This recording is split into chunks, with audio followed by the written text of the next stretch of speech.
자, 이번 시간은 우주의 기원 중에서 허블의 관측 두 번째 시간입니다.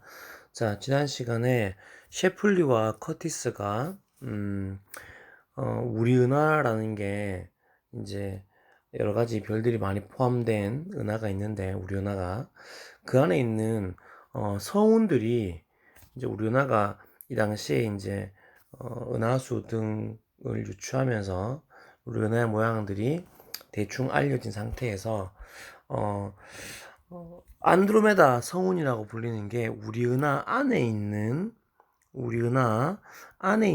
어떤 천체일 거라고 이야기한 게 셰플리였고, 그 다음에 커티스는 우리 은하 밖에 있는 천체라고 주장합니다. 근데 그 둘의 논쟁이 이제 어떤 식으로 해결되냐면 바로 허블이라는 허블입니다. 허블이라는 사람이 우리 은하 밖에 있는 천체라는 사실을 발표하게 됩니다. 자, 이 허블은 미국에 있는 LA 근처에 있는 윌슨산 천문대에서 거의 그 당시에 가장 좋은 최고 수준의 천문대에서 은하를 아주 많이 관측한 사람입니다. 이 사람이 우리 은하의 크기가 약 16만 광년 정도로 알려져 있던 시기였는데, 물론 지금은 약간 다릅니다. 이 당시에 안드로메다 성운이란 게 사실은 90만 광년 정도 된다는 사실을 발표합니다. 그러니까 우리 은하가 요만한데 크기가 16만 광년인데 90만 광년이면 저 밖에 있겠죠. 그래서 우리 은하 안에 있는 천체가 아니라는 걸 이야기하면서 이제 그렇게 관측되어진 은하들이 전부 다 우리 은하 밖에 있다는 것을 이야기합니다. 자, 근데 과연 어떻게 그 허블이 안드로메다 성운이 우리 은하 밖에 있는 외부 은하이다, 즉 안드로메다 은하란 말이겠죠. 그렇게 알려졌는지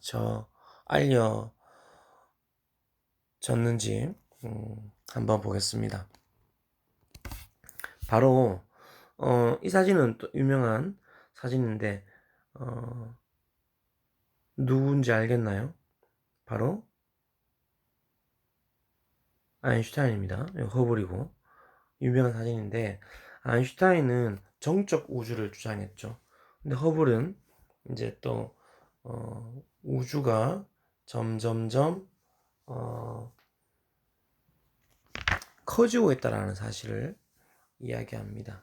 그래서 그거는 나중에 또 우리가 허블의 관측에 의한 허블의 법칙을 얘기할 때 조금 더 다룰 것 같고, 요거는 이제 아인슈타인과 허블이 나오는 유명한 사진을 한번 같이 봤습니다.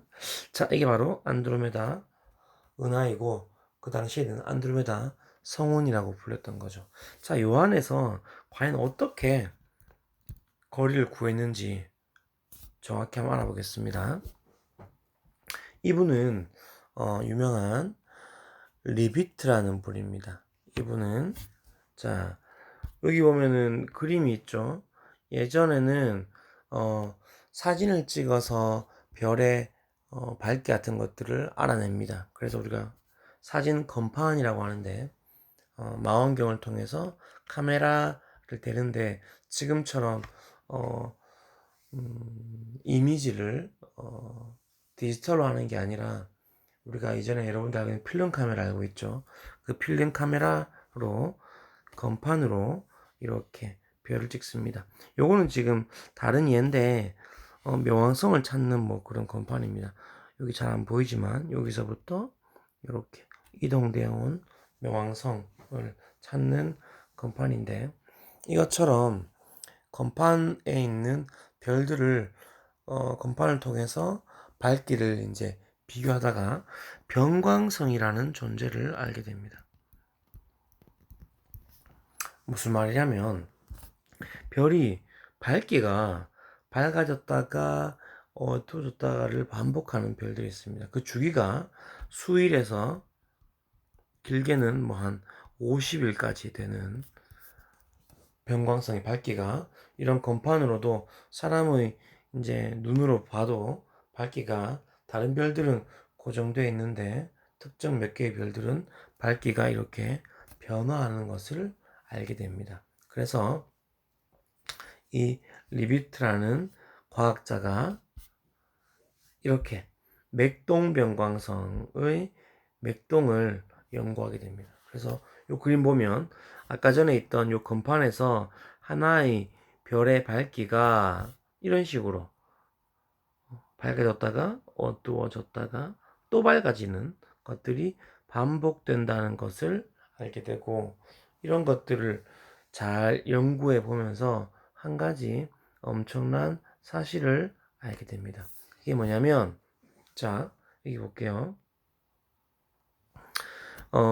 요거는 지금 P가 주기입니다. 주기를 로그를 잡은 거죠. 로그 P 한 값이고, 그 다음에 요 Y축은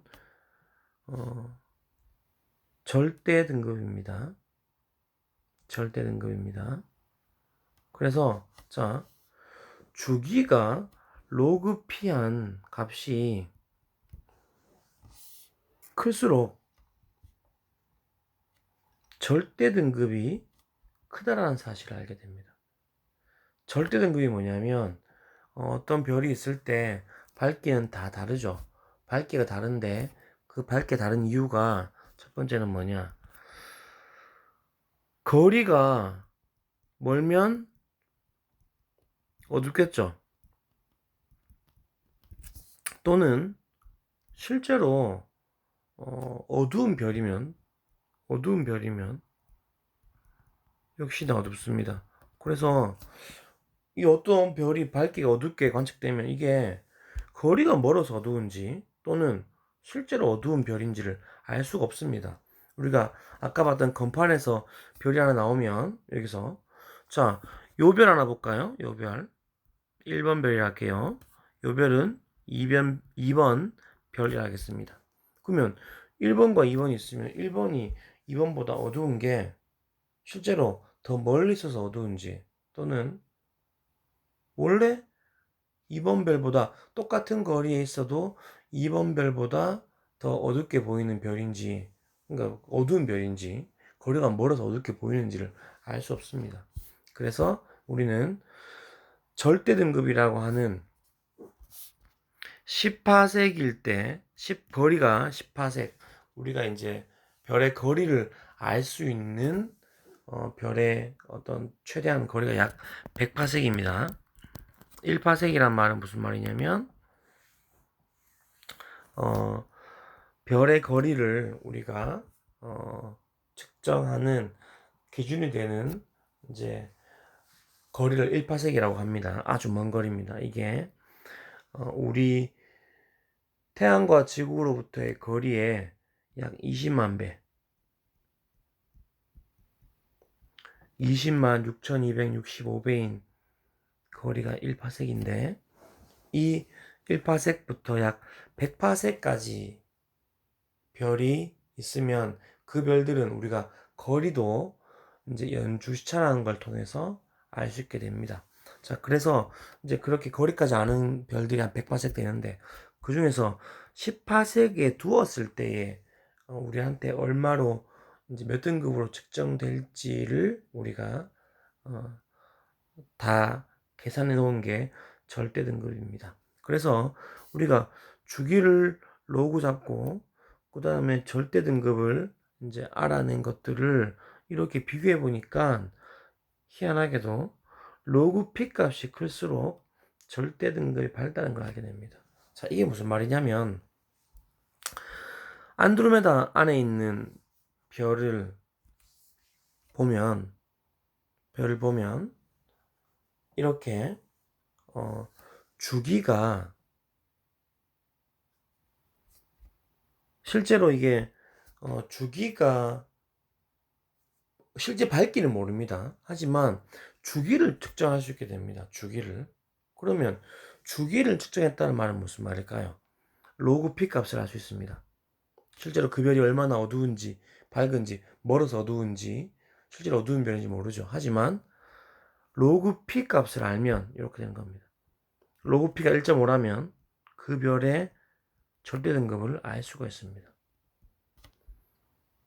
로그 P 한 값이 1이라면 그 별의 절대 등급을 알 수 있습니다. 이런 식으로 안드로메다 안에 있는 별의 주기를 구하면 그 별의 절대 등급을 알 수 있습니다. 그러면 절대 등급을 아는데 이 별은 엄청 주기가 길기 때문에 밝은 별이라는 걸 만약에 알 수 있다면 그렇게 밝은 별인데 안드로메다 안에 있는 요 별은 주기가 엄청 긴 밝은 별인데 아주 어둡게 보입니다. 그 말은 무슨 말일까요? 아주 멀리 있는 천체란 걸 알 수 있겠죠. 그런 식으로 해보니까 우리 은하 안에 있는 별이 아니라 이 안드로메다 성운이라고 불리던 안드로메다 성운 안에 있는 별이 아주 멀리 있는 90만 광년이나 떨어져 있는 천체라는 것을 알게 되었습니다. 그래서 우리 은하 안에 있지 않고 밖에 있다는 것을 알게 된 거죠. 이런 식으로 이 리비트라는 과학자가 알아낸 이 방법을 통해서 이게 어려운 표현으로 뭐냐면 주기 광도 관계라고 합니다. 주기 광도 관계. 주기가 길수록 절대 등급이 그러니까 작다, 밝다라는 말이거든요. 그래서 이걸 통해서 안드로메다 성운이 우리 은하 안에 있는 게 아니라 밖에 있는 은하라는 것을 알게 됩니다. 왜냐하면 주기를 보니까 엄청 밝은 별인데 상당히 어둡게 관측됩니다. 안드로메다 은하 안에서. 그래서 그 이유는 엄청 멀기 때문이라는 것이고 그것을 연구해 보니까 우리 은하의 지름보다 우리 은하의 크기보다 훨씬 더 멀리 있다라는 것을 알게 된 거죠. 그런 식으로 이 허블이 안드로메다 성운이 아니라 외부에 있는 또 다른 은하라는 사실을 이야기하면서 섬우주, 즉 우리가 셰플리가 말했던 우리 은하 안에 있는 천체가 아니라 우리 은하 같은 은하가 또 밖에 군데군데 있다. 그래서 섬우주라고 하죠. 커티스가 얘기했던 또 그게 맞다는 사실을 알게 된 겁니다. 자, 그래서 오늘 허블이 우리 은하 밖에 다른 은하가 있다라는 사실을 이제 발표했고 그로 인해서 섬우주가 맞다라는 커티스가 주장한 섬우주가 맞다라는 사실을 이제 사람들이 받아들여지게 되었습니다. 자, 오늘은 여기까지 수업을 하겠습니다. 설문지에서 간단하게 작성하기 바랍니다. 과제는